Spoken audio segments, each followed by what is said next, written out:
నమస్తే welcome to big banner. మొన్న కేసీఆర్ రైతు బంధు, నిన్న ప్రధాని కిసాన్ సమ్మాన్, ఇప్పుడు చంద్రబాబు అన్నదాత సుఖీభవ, రైతులకు చేయూత, కోడ్ కూసేలోగా వరాల మోత. ఈ సాయంతో వ్యవసాయం గట్టెక్కేనా? కర్షకుడి తలరాత మారేనా? ఆకర్షక పథకాలు ఇదే వాటి బిగ్ బ్యానర్. ఎన్నికలు సమీపిస్తున్న వేళ ఏపీ ప్రభుత్వం రైతులకు భారీ తాయిలాలు ప్రకటించింది. కేసీఆర్ రైతు బంధు పథకం మాదిరిగా మోదీ కిసాన్ సమ్మాన్ యోజన లాగా రైతులకు ఆర్థిక ప్యాకేజీ ప్రకటించింది బాబు సర్కార్. ఏకంగా రబీ ఖరీఫ్ సీజన్లకు కలిపి పెట్టుబడి సాయంగా 10,000 రూపాయలు ఇవ్వాలని సంకల్పించింది. బాబు 10,000 ఇస్తామంటే ప్రతిపక్ష నేత జగన్ ఇప్పటికే 12,000 ఇస్తామని ప్రకటించేశారు.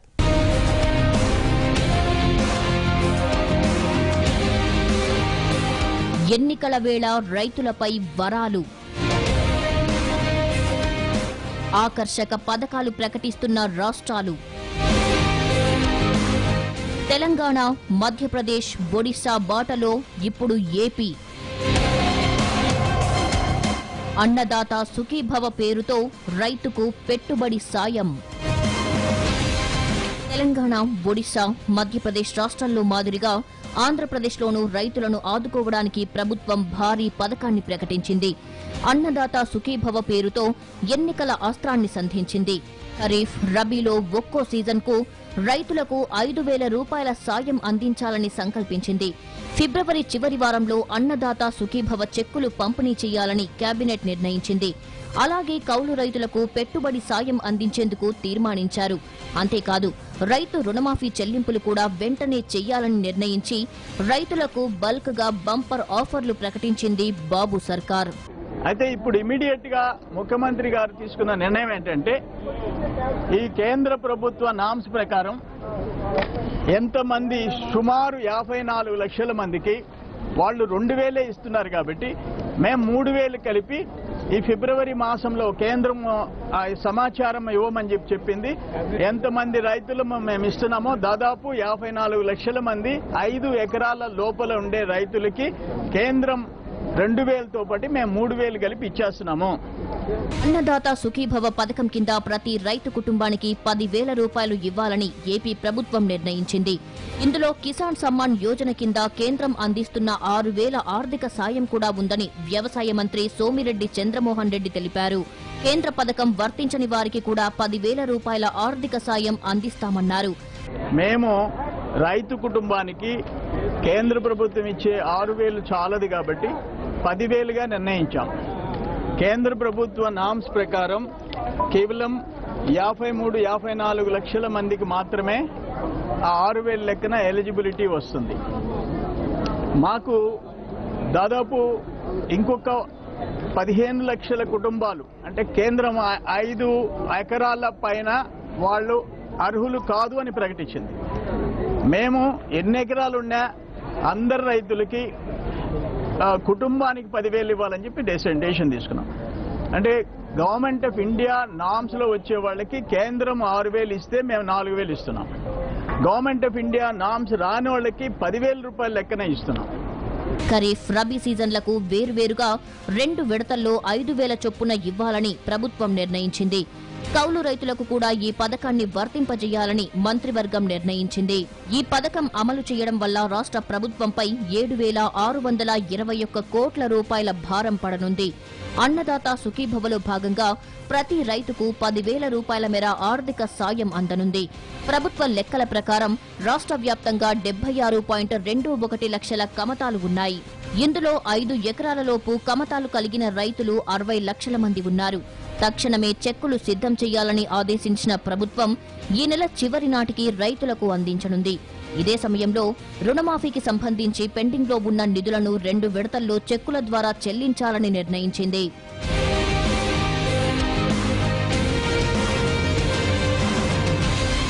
కౌలు రైతులకు సాయం అందించడంలో ఆంధ్రప్రదేశ్ ప్రభుత్వం ఎంతో ముందుందని, ఈ విషయంలో కేంద్రం, తెలంగాణ ప్రభుత్వం కూడా తమతో పోటీ పడలేవని రాష్ట్ర వ్యవసాయ శాఖ మంత్రి సోమిరెడ్డి చంద్రమోహన్ రెడ్డి అన్నారు. తెలంగాణ ప్రభుత్వం కౌలు రైతులను పట్టించుకోలేదని, తాము మాత్రం వారికి పెద్దపీట వేశామన్నారు. ఈ తెలంగాణలో గాని మరెక్కడ కేంద్ర ప్రభుత్వం గాని కౌలు రైతుల మాట ఊసెత్తిన సందర్భం లేదు. కానీ ఇక్కడ ఇప్పటికే మేము 8,000 చిల్లర కోట్లు కౌలు రైతులు దాదాపు 15 లక్షల మంది అంచనా వేసుకున్నాం. వాళ్ళకి గతంలో లోన్లు ఇచ్చిన ప్రభుత్వం ఒకటే ఒక ప్రభుత్వం. ఈ ఖరీఫ్లో వాళ్ళకి కూడా సపోర్ట్ చేయాలని చెప్పేసి నిర్ణయం తీసుకున్నాం.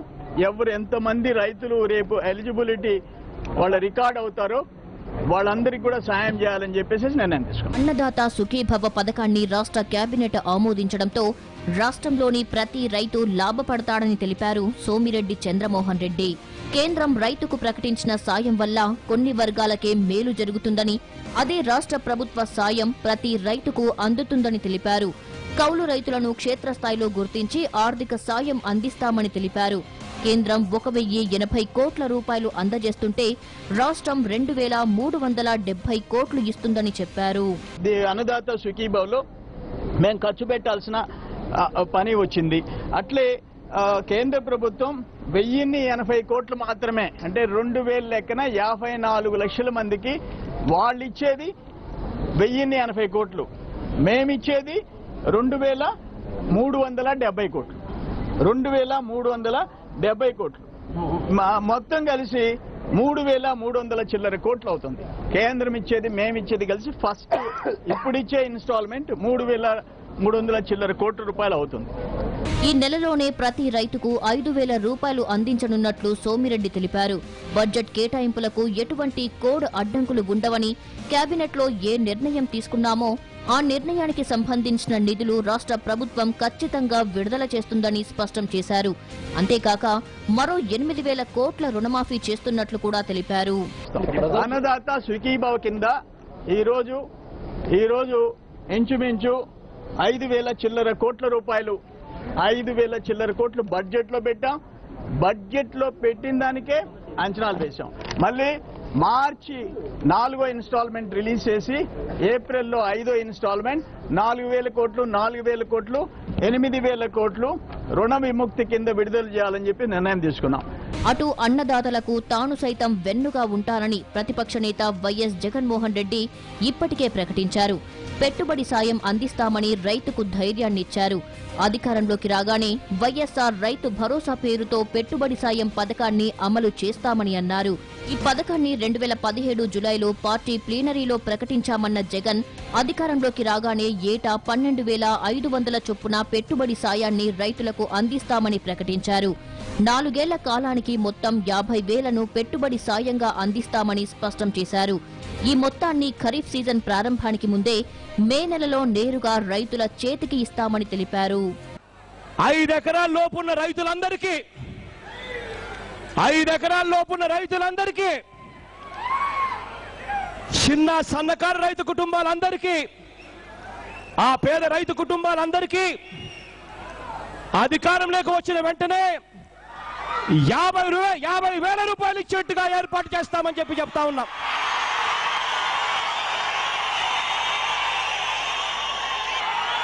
ఏటా 12,500 రూపాయలు, ఏటా 12,500 రూపాయలు ఒకేసారి ఈ మొత్తాన్ని మే నెలలో ఇస్తాము అని చెప్పి కూడా చెప్తా ఉన్నాను. మొత్తానికి తెలంగాణలో రైతు బంధు పథకం ప్రారంభమైన తర్వాత అన్ని రాష్ట్రాలు ఇప్పుడు ఆ వైపుగా అడుగులు వేస్తున్నాయి. ఒడిశా, మధ్యప్రదేశ్ రాష్ట్రాలు ఇప్పటికే పెట్టుబడి సాయాన్ని ప్రకటించాయి.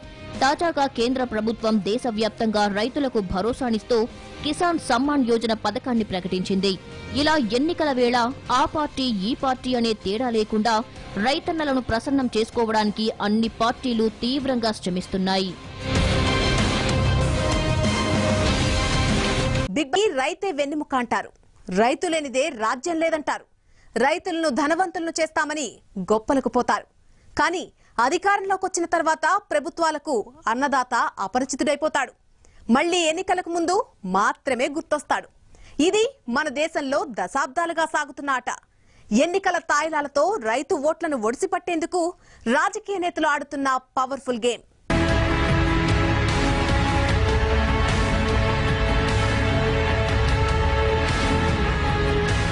కేంద్రమైనా రాష్ట్ర ప్రభుత్వాలైనా ఎన్నికల ముందే రైతులు గుర్తుకు రావడం సర్వసాధారణంగా మారిపోయింది. కేసీఆర్ ఎకరానికి 8,000 ఇస్తుంటే 5 ఎకరాల లోపు రైతులకు 6,000 ఇస్తామంటూ ప్రకటించింది కేంద్ర ప్రభుత్వం. మధ్యప్రదేశ్, ఒడిశా వంటి పలు రాష్ట్రాలు కూడా ఎన్నికల వేళ రైతులకు భారీ తాయిలాలు ప్రకటించాయి. ఇప్పుడు చంద్రబాబు వంతు వచ్చింది. ఖరీఫ్, రబీ సీజన్లకు కలిపి ఏకంగా 10,000 ప్రకటించారు టీడీపీ అధినేత. అంతేకాదు, లోన్ ఎలిజిబిలిటీ సర్టిఫికెట్లు ప్రకటించి కౌలు రైతులను సైతం ఆకట్టుకునే ప్రయత్నం చేశారు.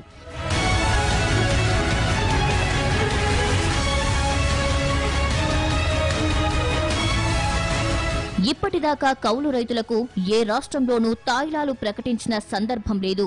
కానీ లోన్ ఎలిజిబిలిటీ సర్టిఫికెట్లతో వారిని కూడా సంతృప్తిపరిచే ప్రయత్నం చేశారు.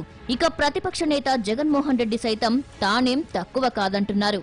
ఆయన మరో అడుగు ముందుకేసి తాను అధికారంలోకి వస్తే వైఎస్ఆర్ రైతు భరోసా పేరిట 12,500 ఇస్తానని ప్రకటించారు. 2017లో జరిగిన పార్టీ ప్లీనరీలోనే ఆయన ఆ ప్రకటన చేశారు.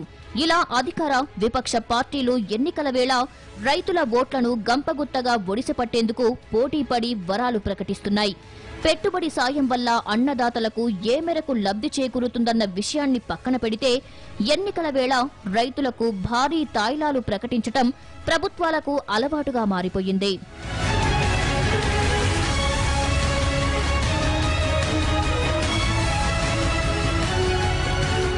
ఇలా ఓట్ల వేటలో రైతులను పావులుగా మార్చుకుంటున్న రాజకీయ పరిస్థితులు ఈనాటివి కాదు. నాడు పాదయాత్ర సందర్భంగా దివంగత ముఖ్యమంత్రి వైఎస్ రాజశేఖర రెడ్డి సైతం రైతులను ఆకట్టుకునేలా ఆకర్షక పథకాలు ప్రకటించారు. రైతులు రుణాలు కట్టొద్దని, తాము అధికారంలోకి వచ్చాక రుణమాఫీ చేస్తామని ప్రకటించారు. రైతుల ఆత్మహత్యలను నివారిస్తామని, ఉచిత విద్యుత్ అందిస్తామని హామీలు ఇచ్చారు.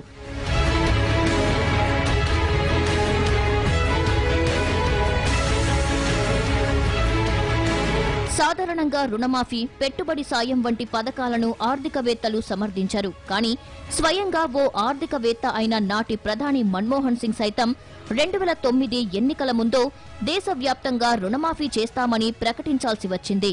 కాంగ్రెస్ పార్టీ అధిష్టానం ఒత్తిడి మేరకే ప్రకటించారా, లేక మరేదైనా కారణముందా అన్న విషయాన్ని పక్కన పెడితే ఎన్నికల్లో గెలవాలంటే ఓ ఆర్థికవేత్తకు సైతం రుణమాఫీ ప్రకటించక తప్పలేదు.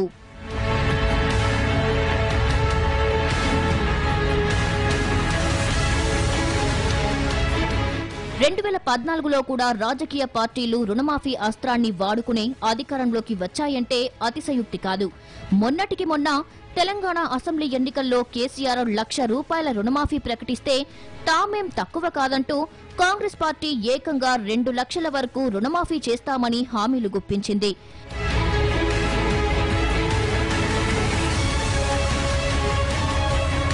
మొన్నటికి మొన్న రాజస్థాన్, మధ్యప్రదేశ్, ఛత్తీస్గఢ్ అసెంబ్లీ ఎన్నికల్లో సైతం రుణమాఫీతోనే కాంగ్రెస్ అధికారంలోకి వచ్చిందనడంలో అతిశయుక్తి లేదు. ఏకకాలంలో రుణమాఫీ చేసే కంటే పెట్టుబడి రూపంలో ముందే డబ్బులివ్వడమనే సాంప్రదాయం వ్యవసాయ రంగంలో పెద్ద మార్పే అయినా దీని వెనక ఓట్లను రాబట్టే నిగూఢ రహస్యం దాగుందన్నది కాదనలేని సత్యం.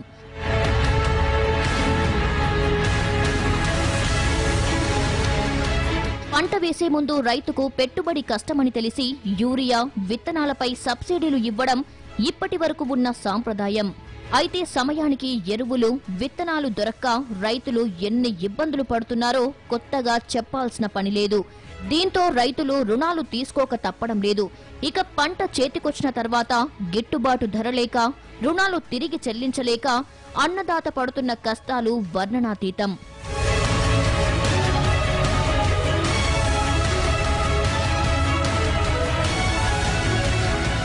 అయితే రైతులు రుణగ్రస్తులు కాకుండా ఆదిలోనే పరిష్కారం చూపాల్సిన ప్రభుత్వాలు రుణమాఫీల పేరుతో వారిని మభ్యపెడుతూనే ఉన్నాయి.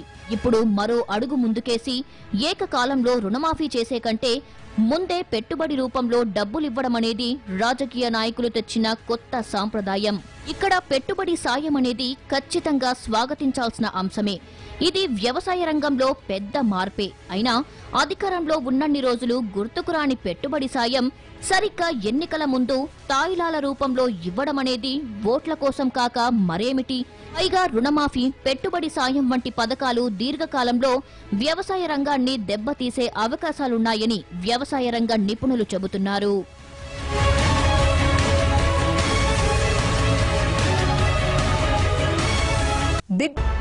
ఎన్ని ఉగాదులు వెళ్లినా శ్రమఫలంతో ఎన్నెన్ని గాదులు నింపి జాతికి అన్నం పెడుతున్నా బడుగు రైతు బతుకంతా కష్టాలే పెట్టుబడి, నష్టాలే దిగుబడి. ఏళ్ల తరబడి ఏటికి ఎదురెత్తున్న రైతన్నల గ్రహస్థితికి ప్రకృతి ఉత్పాతాలు తమ వంతు పుణ్యం కట్టుకుంటున్నాయని ఇటీవల ఐక్యరాజ్య సమితి అధ్యయనం చాటుతోంది. మరి ఇలాంటి పరిస్థితుల్లో కేవలం పెట్టుబడి సాయం, రుణమాఫీలు రైతన్నను కష్టాల సుడిగుండం నుంచి గట్టెక్కిస్తాయా? వ్యవసాయ రంగాన్ని అభివృద్ధి పథంలో నడిపిస్తాయా? ఎన్నికలు వస్తేనే రైతుల సమస్యలు గుర్తుకు తెచ్చుకునే విధానం వ్యవసాయ రంగానికి తీవ్ర హాని కలిగిస్తుందనేది హరిత విప్లవ పితామహుడు ఎంఎస్ స్వామినాథన్ అభిప్రాయం. రుణమాఫీ చేస్తామని ఎన్నికల సమయంలో చెప్పి తర్వాత వాటిని విస్మరించడం దేశ అభివృద్ధికే ఆటంకం కలుగుతుందన్నారు. వ్యవసాయ రంగంలో సంక్షోభానికి ఇవే కారణమవుతున్నాయని తెలిపారు. ఎన్నికలు వచ్చిన సమయంలోనే రైతు సమస్యలు, రుణమాఫీ ఆయా పార్టీలకు గుర్తుకు వస్తాయని ఇటీవల స్వామినాథన్ ఎద్దేవా చేశారు. తాము అధికారంలోకి వస్తే వ్యవసాయ రుణాల్ని రద్దు చేస్తామంటూ నేతలు చేస్తున్న ప్రకటనలపై ఆయన ఘాటుగా స్పందించారు. రుణమాఫీ చిట్కా ఆర్థికంగా ఆచరణ సాధ్యం కాదని చెప్పారు. కేవలం రాజకీయ ప్రయోజనాల కోసం ఎన్నికల్లో లబ్ధి పొందేందుకు రుణమాఫీని ఆయుధంగా ఉపయోగించుకోవద్దని నేతలకు హితవు పలికారు. That's not a solution at all. That is a method by which they can go back to farming. The real difficulty is if you have taken a loan and if you don't repay it, you are not eligible to the next loan. The Kharif season is starting. They have to buy the seeds, they have to buy the fertilizers, they have to arrange for the electricity and so on. Sowing season is very important. Therefore, what they are demanding is, as a result of the loss in agriculture, natural and also human-made causes, mainly natural like drought in Maharashtra, very serious drought. We should be able to get back to farming, and that will be possible only if you waive the loan already given. Loan waiver is not a solution. Loan waiver is an indication of the poor economics of farming and the ability of the farmers to meet their obligations under the loan. వ్యవసాయ సంక్షోభం అనేది ఆర్థిక పరమైన సమస్య. చిన్న రైతులు నిలదొక్కుకోవాలంటే వర్షాలు, market అత్యంత ప్రధానమైనవి. ఎన్నికల్లో లబ్ధి కోసం రాజకీయ నేతలు ఆర్థికంగా ఆచరణ సాధ్యం కాని హామీలను ప్రోత్సహించకూడదన్నారు స్వామినాథన్. రైతుల రుణాల రద్దు వ్యవసాయ విధానంలో భాగం కాకూడదని స్వామినాథన్ చెప్పారు. రైతులు తాము తీసుకున్న రుణాలు తిరిగి చెల్లించే సామర్థ్యం లేని సంక్లిష్ట పరిస్థితుల్లో మాత్రమే సందర్భాన్ని బట్టి రుణాల్ని రద్దు చేయాలని సూచించారు. I recommend loan waiver after a careful study. If we find that there is no other way for farmers to take to farming again, then loan waiver becomes important, because if so long as you don't prepay the loan, you are not eligible for the next loan. And if there is no credit, they can't buy the seeds, they can't buy the fertilizer. And therefore, I would suggest that we should look at the loan waiver as a means of revival of farming by farmers who otherwise would not be able to take to farming during the coming Kharif season. రుణమాఫీలు, పెట్టుబడి సాయాలు రైతులకు తాత్కాలిక ఉపశమనమే కాని వీటితో దీర్ఘకాలిక ప్రయోజనం ఏమీ ఉండదు. పైగా సంప్రదాయం కొనసాగుతూ పోతే వ్యవసాయ రంగం మరింత సంక్షోభంలో కూరుకుపోక తప్పదు. నిజానికి ప్రభుత్వాలకు చిత్తశుద్ధి ఉంటే రైతులు ఎదుర్కొంటున్న దీర్ఘకాలిక సమస్యలను పరిష్కరించాలి. రైతులకు మద్దతు ధరలు కల్పించేలా కృషి చేయాలి. పంట బీమాను పగడ్బందీగా అమలు చేయాలి. నిజానికి ప్రకృతి విపత్తుల కారణంగానే రైతులు తీవ్రంగా నష్టపోతున్నారు. ప్రపంచవ్యాప్తంగా ప్రతికూల వాతావరణ పరిస్థితులు, ప్రకృతి విపత్తులు కలగలిసి 2005-15 మధ్య దశాబ్ద కాలంలో ఒక్క అభివృద్ధి చెందుతున్న దేశాల్లోనే 6,43,000 కోట్ల రూపాయల విలువైన రైతుల కష్టార్జితాన్ని నేలపాలు చేశాయని ఐక్యరాజ్య సమితికి చెందిన ఆహార వ్యవసాయ సంస్థ అంచనా వేసింది.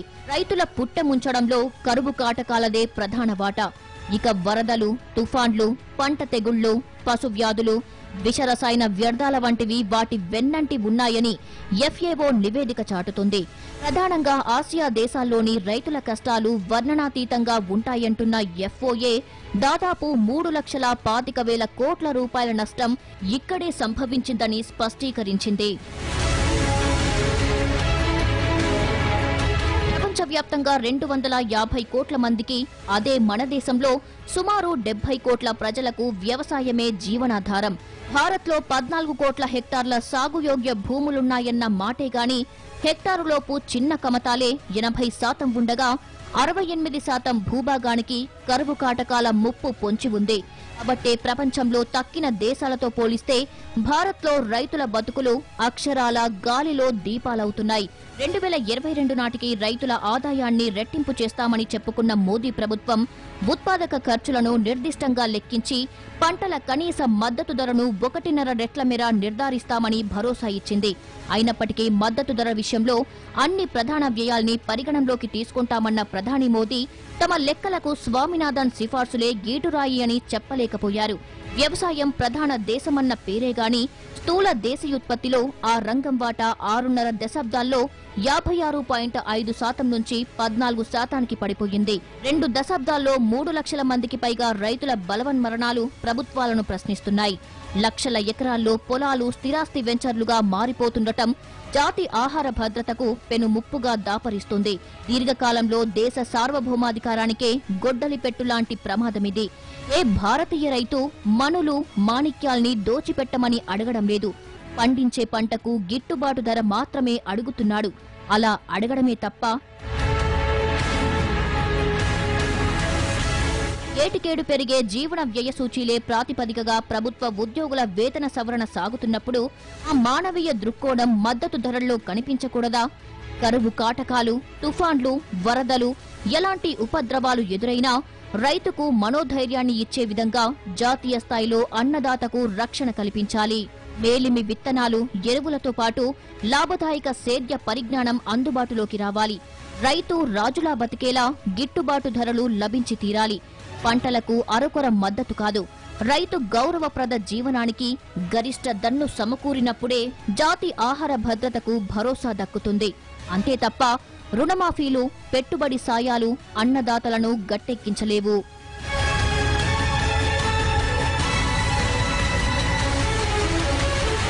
ఇది వాటి బిగ్ బ్యానర్. రేపు మరో అంశంతో మళ్ళీ కలుద్దాం. చూస్తూనే ఉండండి భారత్ టుడే. దేశం కోసం, ధర్మం కోసం.